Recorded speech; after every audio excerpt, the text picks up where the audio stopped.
My name is Joseph Spencer. From May 1970 to October 1997, I served the United States government as a top secret operative, but not in a category that is commonly known and understood. I was known as a man in black. Following 7 years acting as a counterintelligence agent for the CIA, I was recruited for a new assignment that entailed working within above top secret operations. I was aware of the black budget projects, but never knew the context of them due to their high level of secrecy. Even the president was denied access to their inner workings.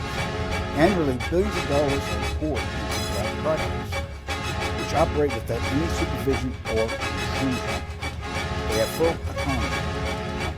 The operations deal primarily with advancing military technologies. Have been reverse engineered from recovered alien spacecrafts that had either crashed or were shot down by our military.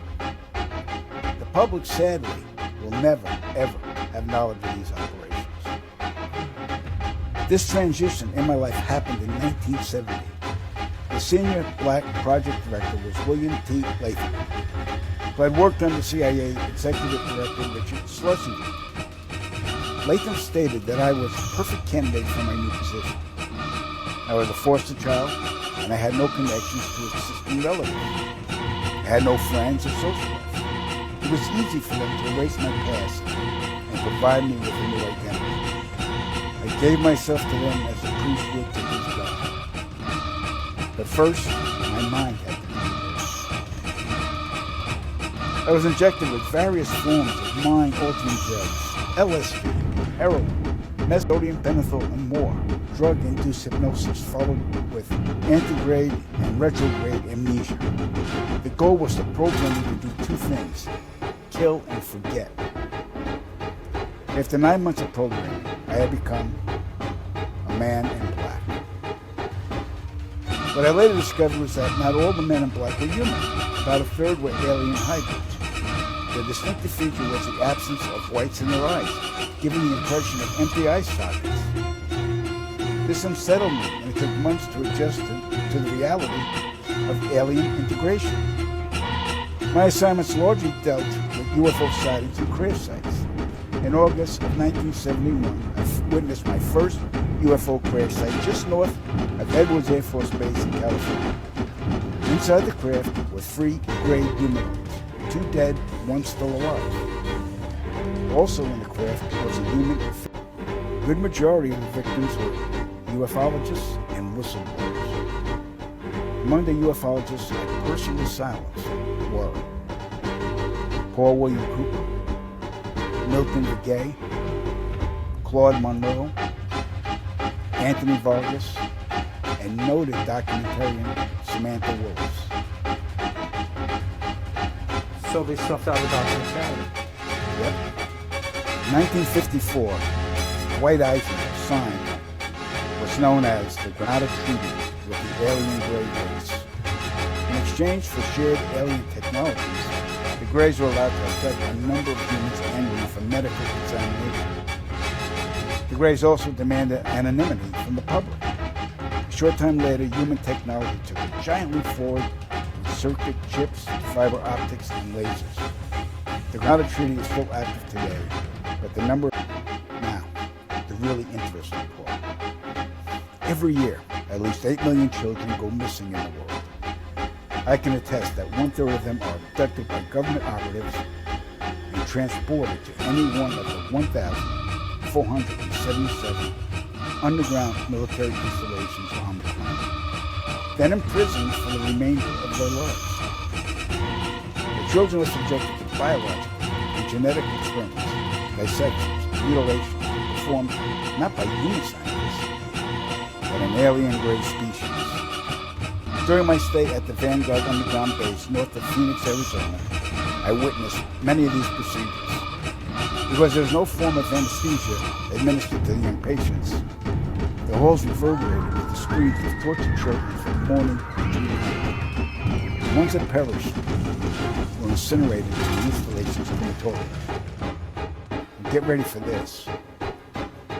In 1994, the World Population Summit in Cairo, Egypt, had 160 nations participate, where they all agreed that the human population is out of control and must be stopped because the world is running out of resources. An agreement was formed that would mandate the reduction of humans from 6 billion to 800 million by the year 2030. This meant finding a method or methods to wipe out nearly 95% of the population. Solutions were discovered, investigated, tested, then created, and have been in full force since. The procedures have been inflicted onto the human race are as follows. 1. Toxic levels of chemically enhanced fluoride have been secretly added to our drinking water over the last 20 years in every city and community on the planet. 2. Man-made viruses and diseases. The AIDS virus, which was a designer byproduct of the American Disease Institute, was distributed through vaccines to the public in 1980. Instituted as a preliminary population control tactic, the results were successful and led to more lab-produced viruses that have since been unleashed onto the public. Among those is the development of a mutated version of the common flu to replicate the 1918 influenza pandemic that killed 40 million people. The first strain of this new flu virus will be released to the public in late 2017. So if we see a flu outbreak in the late 2017 or early 2018 that's killing people, we'll know this is true. If this isn't reversed soon, the human race will face early extinction. Now the grand finale. This is some scary shit. In March 1997, an event known as the Phoenix Lights became the most infamous UFO sighting in history. To date, there has been no reasonable explanation. But for every witness interviewed, the craft was as real as anything they'd ever seen. Their lives were transformed. They now believe that they truly are not alone. However, there is another truth. For I know what they really saw. I was then led down a corridor into a large hangar where a stealth bomber hovered only 20 feet above me, then asked if I was certain of what I was seeing. I replied, of course. What else could it be? I was then shocked to find out that this wasn't a real craft. It was the Phoenix Lights craft, witnessed by 10,000 people. It was the first grand-scale sky-view test upon the public. It succeeded beyond expectations. To amplify this response, those who are truly in power, not only our country, but all the countries on the planet, and who are the true purveyors of the depopulation process, have formulated the final stage of their sinister plan. In the year 2024, a global event will alter the course of mankind's future. The world will stand witness to a massive alien invasion. Thousands of projected holographic alien warships will blanket the skies, sending people into a global panic. Real military crafts within the holograms will inflict actual damage to the surrounding areas to sell the image. And as a result of the ensuing human chaos, a one-world government will immediately form without any... And as a result of the ensuing human chaos, a one-world government will immediately form without any resistance from the people. They will be the new world order. Once this happens, we as a people will be doomed to enslavement and accelerated depopulation. With that said, the only hope for human salvation is to acquire and spread knowledge of these activities and agendas. Resist, retaliate, then conquer this imposing enemy. The time is now, as humanity is rapidly approaching its final days.